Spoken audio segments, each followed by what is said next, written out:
चालबाज बहू। लुधियाना की रीटा की जिंदगी बड़े ही मजे से गुजर रही थी। आस पड़ोस से लेकर नाती रिश्तेदार सभी रीटा को बड़ा मानते थे। वो सबकी पसंद नापसंद का ख्याल रखती। अरे बहन, ये लो कढ़ी बनाई थी मैंने। सोचा तुम बीमार हो तो तुम्हारे घर के लिए भी बना दी, खा लेना। सभी रीटा की तारीफ करते हैं।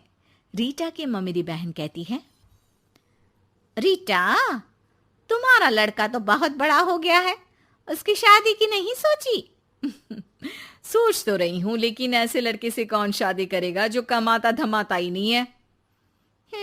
ये तो है। तू उसे समझाकर किसी काम पर क्यों नहीं लगाती? अरे क्या करूं बहन, समझाती तो बहुत हूं लेकिन समझता ही नहीं। किसी तरह कहीं काम पर लगा भी दो तो 2-4 दिनों में ही काम छोड़कर वापस आ जाता है। कहता है खुद का काम करना है।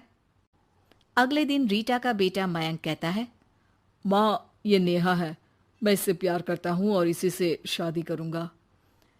अब लेकिन नेहा बेटा, ये तो काम ही नहीं करता, तुम खाओगी क्या? माँ जी, आप जो खाएंगी वही मैं भी खा लूंगी, लेकिन शादी तो मयंक से ही करूंगी। रीटा नेहा और मयंक की शादी करवा देती है। हे जी, देखिए तो, ये हमारा भाग्य है कि शहर की इतनी प्यारी पढ़ी लिखी लड़की हमारी बहू बनी। हाँ रीटा, सही बोल रही हो, वरना कौन बिना काम धाम के लड़के से शादी करता है। नेहा सारा दिन घर में रहती और सास को देख देख कर जलती कुड़ती रहती।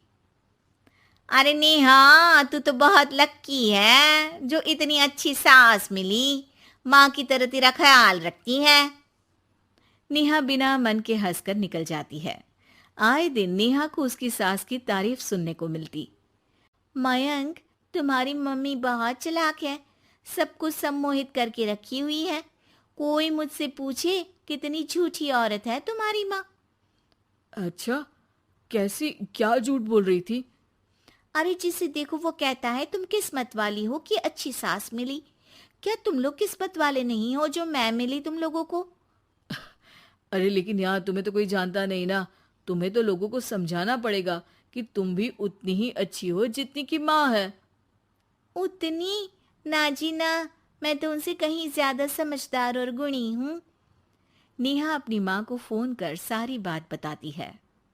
अरे देख, तुझे सबके सामने अपनी सास को गलत साबित करना होगा। अगले दिन नेहा हाथ में टूथपेस्ट लगाकर घर के बाहर खड़ी होती है कि पड़ोसन उससे पूछती है, अरे नेहा बेटा, क्या हो गया? ताई, क्या बोलूं मैं? मेरी सास से मत कहना ताई जी, मेरी सास ने गुस्से से जला दिया। मैं नहीं मानती, रीटा तो बड़ी ही भली औरत है। मेरा पति कोई काम नहीं करता ना, सारा सारा दिन ताने देती रहती है, कहती है तुझे खाना तभी दूंगी जब घर का सारा काम करेगी। पड़ोसन को नेहा पर तरस आ जाता है। वो सब जगह नेहा की कही बात फैला देती है। एक पड़ोसन दूसरी से कहती है, रीटा तो बड़ी ही खराब औरत निकली। हाँ हाँ, देखो तो कैसे बहू पर जुल्म करती है। नेहा के घर रीटा की भाभी आती है। अरे मामी जी नमस्ते, कैसी हैं आप? मैं तो ठीक हूँ बेटा। कहाँ है रीटा? घर में नहीं है क्या? उसे तो मैंने कहा था कि मैं आ रही हूँ। अब क्या बताऊँ मामी जी, मुझे तो डॉक्टर के पास जाना था, लेकिन फिर भी मैं रुकी कि आपको घर आना है। मम्मी जी को तो कोई फिक्र ही नहीं है। तभी तो देखिए ना कि पता था आप आने वाली है, फिर भी चली गई घूमने। अरे ये तो बुरी बात है। अच्छा नेहा, मैं जा रही हूँ। रीटा आए तो बोल देना कि भाभी नाराज होकर चली गई हैं। रीटा वापस आती है तो उसे भाभी नहीं मिलती। अरे नेहा, तूने रोका नहीं मामी को? बोला नहीं कि मंदिर गई हूं मैं? अरे मम्मी जी, मैंने तो उन्हें बोला कि आप बस आ ही रही हैं, लेकिन वो नहीं मानी और चली गई। मामी भी सभी रिश्तेदारों में रीटा की बुराई फैला देती है। अब जो रीटा सबकी लाडली हुआ करती थी, वो सबकी आंख में खटकने लगी। रीटा को समझ नहीं आता था कि जो पड़ोसी उसे हमेशा प्यार से बुलाते थे, वो उसके सामने आते ही दरवाजा क्यों बंद कर देते हैं। जो रिश्तेदार उसे इतना प्यार करते थे, वो उसे अब फोन तक नहीं करते। एक दिन रीटा के पास उसकी भाभी का फोन आता है। तू तो बड़ी हो गई रीटा। अरे ना भाभी ना, तुम तो माँ जैसी हो मेरे लिए, मायका तुमसे ही तो है, लेकिन तुम भी पता नहीं क्यों नाराज हो मुझसे। रीटा को उसकी भाभी सारी बात बताती है।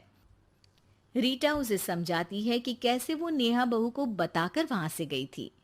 दोनों के बीच गिला शिकवा खत्म हो जाता है।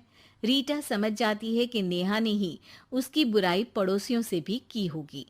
रीटा सबके घर जाकर बात करती है, जहां उसे पता चलता है कि नेहा ने ढेर सारी झूठी बातें कर रखी है। रीटा सोच लेती है कि वो नेहा को सबक सिखाकर ही रहेगी। नेहा, तेरे ससुर जी रिटायर हो रहे हैं, तो अब तू और मयंक कहीं और घर देख लो।